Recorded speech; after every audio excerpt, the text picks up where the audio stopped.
Imported हुकूमत की नाकिस पॉलिसियां, डॉलर की एक मर्तबा फिर ऊंची उड़ान। डॉलर की कीमत में उतार चढ़ाव का सिलसिला जारी है। डॉलर आज फिर 2 रुपए महंगा हो गया। शहबाज हुकूमत की चालाकियां भी किसी काम न आई। इंटरबैंक में डॉलर की कीमत में इजाफे के साथ ही रुपए की कदर में मजीद कमी आ गई।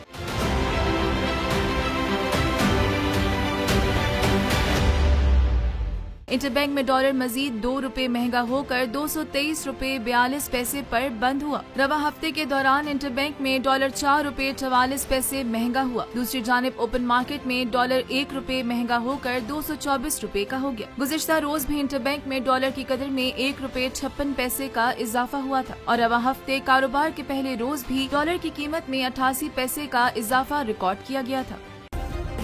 सब्सक्राइब करें और बेल दबाएं ताकि कोई खबर रह न जाए।